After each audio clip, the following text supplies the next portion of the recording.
¿Cómo les va? Muy buenas tardes. Bienvenidos a Trabajadores Municipales en Acción.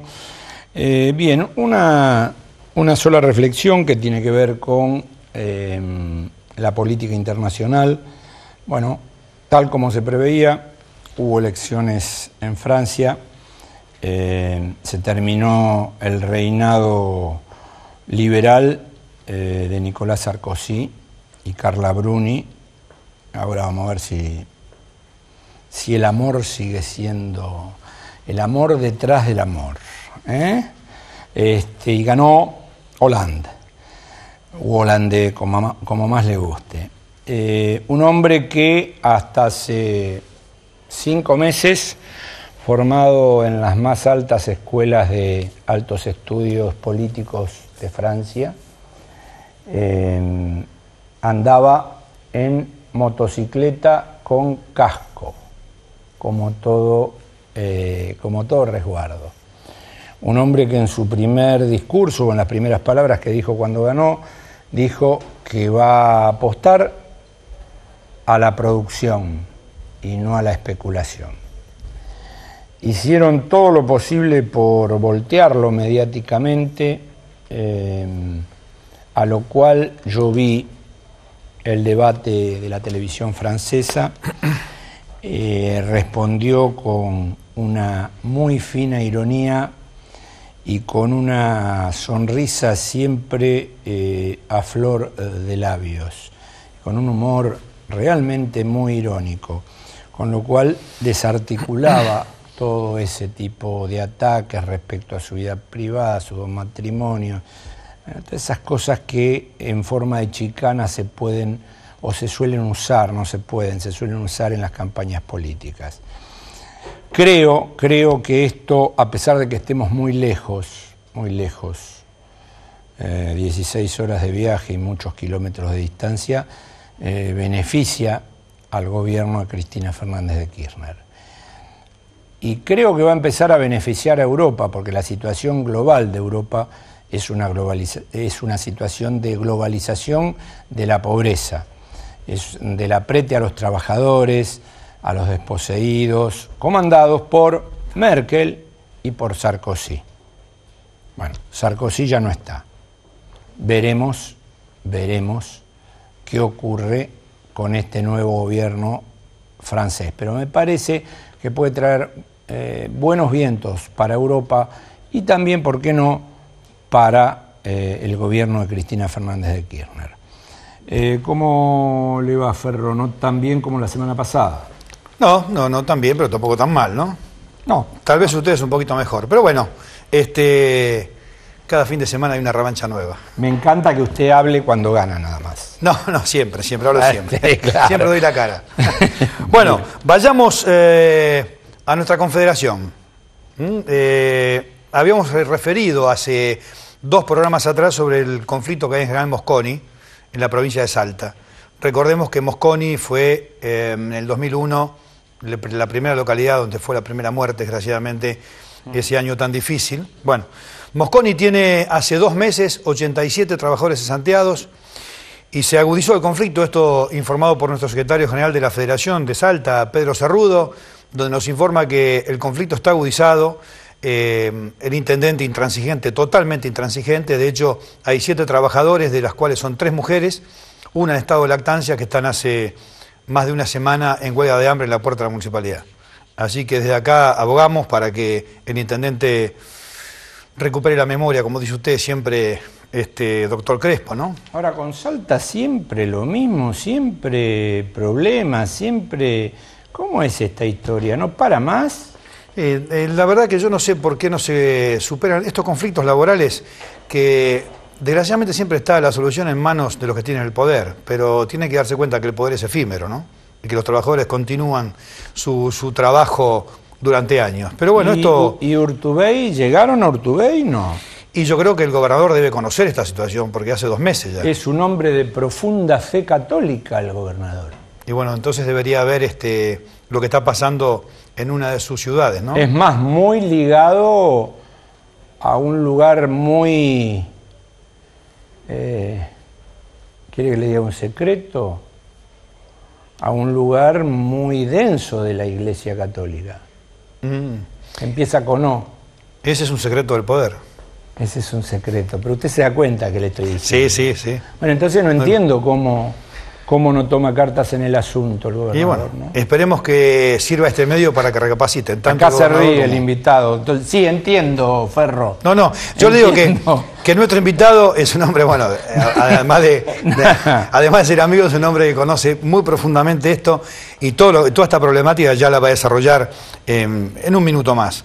Bueno, no me voy a detener mucho más porque hay mucha información. Venimos a la provincia de Buenos Aires. Los trabajadores municipales de Campana, nuestro secretario general Carlos Barrichi nos informa que cerraron para el primer semestre un básico de casi 1.970 pesos de básico, mejoraron en 500 pesos el básico anterior, así que bueno, por lo menos es una noticia un poquito mejor, ¿no?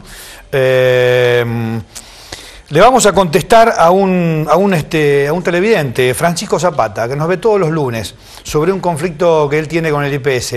Zapata, el 4% que se recuperó de antigüedad en Avellaneda, por lo menos por ahora es para Avellaneda. De todos modos, nuestro jefe de asesores, el doctor Enrique Espínola Vera, que ya va a hablar, va a ser un poco más explícito con respecto al 4% y a lo que se está haciendo con la ley 11757. Dos cosas importantes. El pasado viernes hubo un congreso muy importante de juventud de trabajadores municipales de toda la provincia de Buenos Aires, en la ciudad de Mar del Plata. La verdad que fue muy importante porque ahí se vio el poder de la juventud y las ganas de hacer cosas. No voy a ser mucho más explícito en esto porque el doctor Espínola Vera fue expositor y me gustaría que él también desarrolle por lo menos su óptica con respecto a esto. Tenemos elecciones en nuestra federación FESIMUB el próximo 29 de junio, recordemos, con voto directo. Y bueno, y por último, el próximo 16 de mayo se va a realizar una jornada de exposición y debate sobre distintas conflictividades o distintos temas sobre el tema laboral en la provincia de Buenos Aires. Esto está auspiciado por la Comisión de Asuntos Laborales de la Honorable Cámara de Diputados de la provincia, a través del diputado Jorge Mancini. Y lo que nos atañe a nosotros se va a hablar sobre la ley 11757 y sobre la problemática laboral y los proyectos presentados cuando fue diputado de la provincia nuestro secretario general Rubén Cholo García. Así que esto se va a llevar a cabo el próximo 16 de mayo en la Universidad Nacional con asiento en Junín, provincia de Buenos Aires. Así que bueno, hasta acá llegamos. Hay mucha más información, pero el próximo lunes tendremos mucho más todavía. Gracias. Bien, bueno, gracias por estar, doctor Enrique Espínola Vera. Jefe de asesores letrados de tanto la Confederación como el FESIMUB. Así es. Me sonreí porque usted se sonrió, ¿no? O sea que usted entiende lo mismo que yo, a usted le pasa lo mismo que a mí. ¿Qué pasó en el Congreso de abril 27? Bueno, primero gracias por la invitación. Segundo, el problema no es que le pase a usted o a mí, sino que le pasa a los municipales. Al conjunto, ¿no? Es mucho más serio. Lo que pasa es que uno a veces no se explica, ¿no? Como cuando con profunda fe cristiana. Es que los ámbitos confesionales poco tienen que ver con la realidad. Y en la medida en que esto siga ocurriendo e involucremos los deseos religiosos con las necesidades sociales, y a veces chocan. A veces chocan. Bueno, dele. Bueno, el 27 hubo un congreso de la Federación de la Provincia de Buenos Aires, de la FESIMUB, que tenía por objeto, bueno, cosas de rutina, pero que no todos la cumplen, que es la aprobación de memoria y balance, y además un congreso extraordinario donde se convocaba a elecciones y se elegía la Junta Electoral. Para las elecciones, que dijo Ferro, por voto directo. ¿Sabe qué importante es destacar que en una organización de segundo grado haya voto directo de los trabajadores, no de los congresales? No son 150 los que se reúnen para determinar quién va a ser su comisión directiva. Son los trabajadores en cada lugar de trabajo votan, los 150.000 trabajadores en la provincia de Buenos Aires, para determinar la conducción de su federación. Me parece un hecho donde se reivindica la democracia y la libertad sindical. Esto hay que ponerlo de resalto. Sobre todo ahora que va a un congreso de CGT y que volvemos a elegir a través de congresales, ¿no? Bueno, toda esta historia. Ahora después, al final, vamos. Bueno, poquitito hablaremos de eso. Está el modo de elección tiene suma importancia. En ese congreso se sacó un documento, una declaración de los congresales, que reivindicando el rol del trabajador municipal en la unidad básica, valga la palabra, de la democracia, que son los municipios, pero que es la que está más alejada de la democracia, por rara paradoja. En la medida en que no existe una democracia al interior de las relaciones laborales, esto es, los empleadores con sus trabajadores, difícilmente podamos hablar de una instancia de participación, cuando en definitiva la cara de la gestión la dan los trabajadores. Y hoy por hoy todavía, como dice un amigo nuestro, en la mayoría de los casos en los municipios vivimos como en época de la encomienda, en donde el señor encomendero, en la razón algún intendente circunstancial, le entregan 3, 4, 500, 1000 trabajadores municipales, entre paréntesis, aborígenes, con los cuales se dispone del empleo público municipal como un coto de casa, pese a la Constitución y pese al 14 bis de la Constitución Nacional, que habla de la estabilidad en el empleo público, justamente para que no ocurra eso. Y hoy, en el 2012, todavía sigue ocurriendo. De modo que la trascendencia de ese Congreso en aras de establecer y reivindicar aspectos esenciales que hacen a la dignidad del trabajador municipal, que no es otra cosa que el trabajo decente, que el año pasado la Presidencia de la Nación determinó que fuera el año del trabajo decente, de la seguridad y higiene en el trabajo. Conozco. Bien, y consecuentemente, si hay algo alejado de lo que debe considerarse trabajo decente, y no por esto debe ser considerado el trabajo indecente, digamos, en los términos vulgares, sino que trabajo decente en el lenguaje de la Organización Internacional del Trabajo es aquel que permite a una persona y a su familia desarrollarse en seguridad y abasteciéndose de los bienes necesarios para tener una vida digna. De esto es el trabajo decente. Pero aparte, discúlpeme que lo interrumpa, dentro de ese mismo decreto, la presidenta Fernández de Kirchner estaba el tema fundamentalmente de no solo el trabajo decente, sino de la formación profesional de los trabajadores, que me parece que es fundamental para después poder luchar mucho más fuertemente por las reivindicaciones. Estamos a corto plazo de que se envíe un proyecto en materia de la ley de riesgo del trabajo, que va a traer por lo que veo, va a traer su cola de nuevo.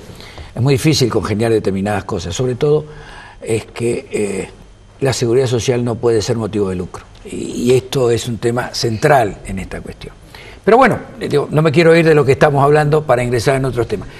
Pero en realidad ese decreto, que además establecía el tema de la seguridad e higiene y la necesidad, si cada uno de nosotros tomara conciencia de lo que significa trabajar en un lugar seguro, y donde la prevención es sustancial, porque no hay plata que pague una incapacidad laboral.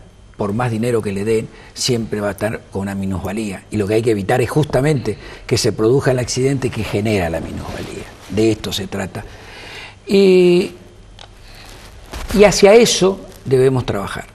Pero esto es responsabilidad no solo de los empresarios y no solo del Estado, sino también de los sindicatos y de los trabajadores, que muchas veces prefieren no tener el casco o el tapón auditivo porque dice no puedo escuchar, etc. Digo, es muy complejo el tema, pero sin participación de todos los actores sociales esto no va a tener solución. Pero ese decreto además invitaba a las provincias a adherir al año del trabajo decente, de la seguridad y higiene en el trabajo.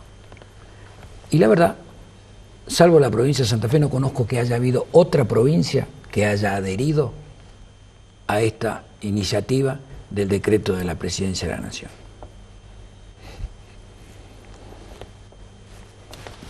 No sabe, no contesta. Bien. ¿Qué más dice el Congreso del 27? Y el Congreso del 27 establece, entre otras cosas, los 8 o 10 puntos reivindicativos esenciales para los trabajadores de la provincia de Buenos Aires. Entre ellos 2 o 3 centrales. Ley de negociación colectiva,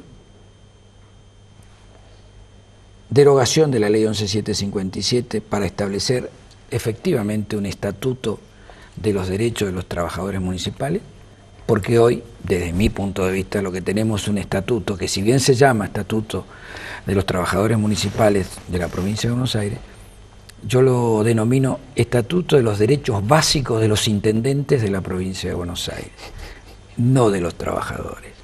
En consecuencia, se trata de cambiar los paradigmas sobre el cual se han establecido esta normativa, cuyo único perjudicado es el trabajador, pero que el último es el hombre de la comunidad, el hombre del municipio, el pueblo de la localidad, porque tiene una administración que no luce por su eficiencia, en general, porque se rompió la carrera administrativa.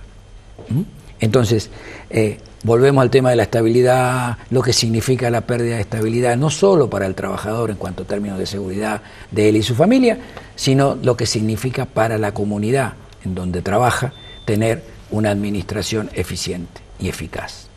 Para eso, carrera administrativa. Para eso, concurso para ocupar cargos. Nadie entra por el diario a la municipalidad, ¿verdad? Y bueno, estas son nuestras grandes preocupaciones. Agregado a ello, otro tema que nos parece central, que la cuestión del empleo público debe salir del ámbito de competencia contencioso-administrativa en la que está hoy, para pasar a la justicia del trabajo. Son ambos derechos, si bien el derecho es uno solo, pero en cuanto a materia, asientan sobre principios distintos. El derecho administrativo privilegia, y así debe ser, el acto administrativo con su presunción de legalidad. El derecho del trabajo es una actividad, es un derecho destinado a proteger al trabajador, un derecho protectorio. Estos dos principios chocan cuando el empleo público es tratado en el ámbito contencioso administrativo. Esto requiere necesariamente de una solución legal para transferir la competencia a la justicia del trabajo. Hoy solamente la justicia del trabajo interviene en materia de accidentes de trabajo. Pues bien, si interviene en materia de accidentes de trabajo, si además interviene en materia sindical en la justicia del trabajo, ¿por qué no también en el empleo público? Bien. Antes de pasar a las jornadas del 16 del 5, nos quedan 10 días, 9 días. ¿Y qué se va a tratar ahí en la Universidad Nacional de Junín? Ernesto de Caseros felicita por el programa, pregunta por qué no hay aumento para los jubilados de YPF. O de IPS. O de IPS debe ser. Debe ser IPS. IPS.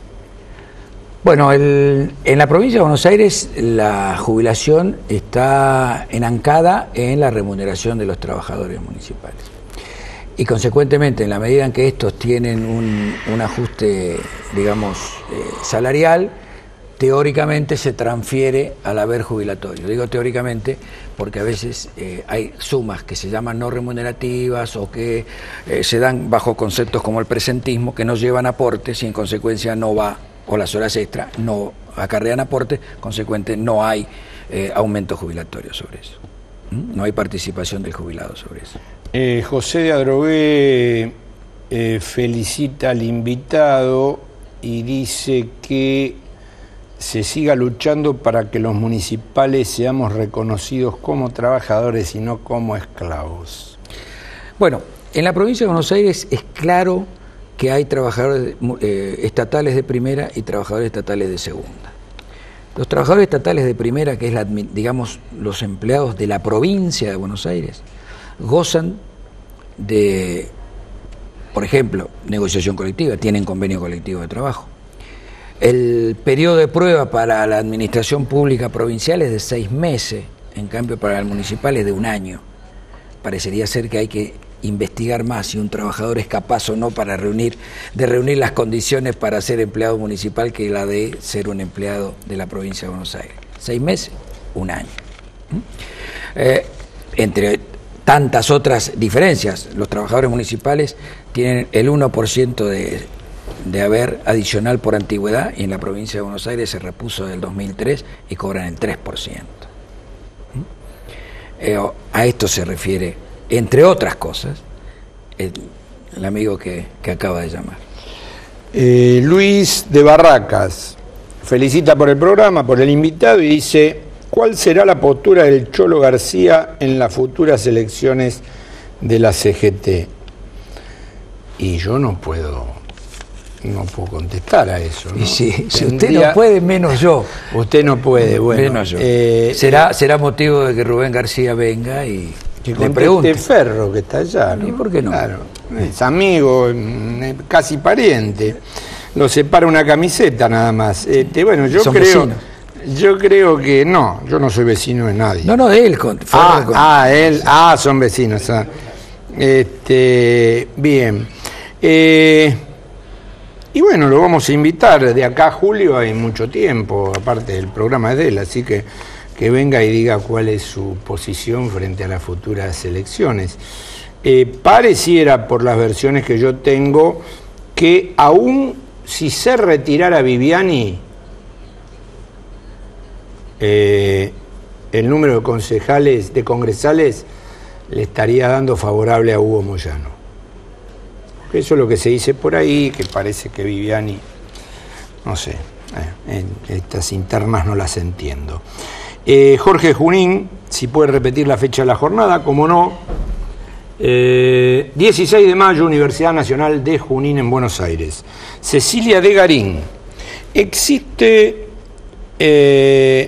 alguna vinculación entre las juventudes municipales con la cámpora o la sindical? No, en principio no desconozco si existe. Lo que sí es, se está constituyendo la juventud de los trabajadores municipales, pero no he advertido en las jornadas que participé que hubiera algún lineamiento político vinculado a ningún agrupamiento de carácter político, llámese la cámpora o la sindical. No. Esto no quiere decir que alguno de ellos pueda o no militar en alguna de estas agrupaciones. Sí.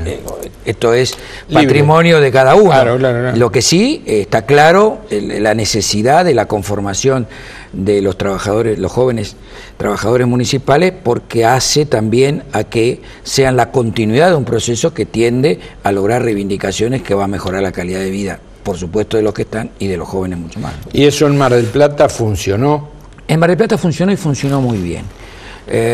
Hay mucha inquietud, estaban muy contentos de haberles dado un ámbito a los jóvenes, porque de los jóvenes siempre se dice el futuro es de ustedes, pero el futuro nunca llega para los jóvenes, ¿no? Claro. Sí, entonces, bueno, en este caso, por boca del secretario general, dijo, el futuro es hoy, es el presente, y los convocó a organizarse, les dio un ámbito de representación, creando ya una subsecretaría de la juventud, y a participar en todo este proceso de información y formación, porque hay algo que la década del 90 ha sido la desestructuración del pensamiento y del compromiso, y exacerbado el individualismo. Y esto es lo que se pretende, como tantas cosas que venimos generando, la acción sindical es una acción solidaria, y por lo tanto es una acción de conjunto, y de eso se trata, de que participen. Bueno, en la década del 90 hubo algunos compañeros sindicalistas que contribuyeron a la globalización de la idiotez y de la gansada y al lavado de cerebro. Disculpe que le diga esto, pero bueno, esto es mío, ¿no? Particular. Quiero volver a lo del 16. ¿Sabe por qué? Porque podríamos hablar un rato largo de eso, ¿no? Sí. Algunos que fueron y que están, y bueno, uno entiende muy bien cómo es esto. Pero bueno, lo del 16, ¿sabe por qué es importante? Porque lo organiza la legislatura de la provincia de Trabajo, de la provincia de Buenos Aires, a través de la Comisión de Legislación del Trabajo. Y está garantizado la presencia, por primera vez, en una jornada de debate, de intendentes de la provincia de Buenos Aires. Sí. Nosotros hemos reclamado en innumerables oportunidades la posibilidad de dialogar con los intendentes, de conversar, de explicarle por qué queremos la negociación colectiva, por qué no hay que tenerle miedo a un instrumento que se desarrolla en todo el mundo y en la capital y en el país también, salvo en los municipales. De modo que la participación de los intendentes, de los legisladores, de los actores sociales y de expertos va a ser una jornada de todo el día, creo que muy rica para ir aprovechando y avanzando en la conformación de la ley de negociación colectiva requerida. Una última muy breve para cerrar, Nelly de Avellaneda, ¿cuál fue el aumento que se le dio a los municipales de Avellaneda? Y como pensionada de municipales, ¿cuánto le corresponde? Saludos y muy buen programa. ¿Cuánto le corresponde? Entiendo que pasa absolutamente todo al IPS y el incremento debe sufrirlo de la misma forma. Pero va a ir del escalonado tal cual se acordó y que globalmente representa alrededor de un 62%. Bien, gracias por venir. Bueno, el lunes que viene vamos a seguir hablando de la jornada esta del 16 en Junín y ya sabe, no hay peor lucha que la que no se da y usted es el principal actor de esa lucha. Pásela muy bien, nos volvemos a encontrar el próximo lunes en Trabajadores Municipales en Acción.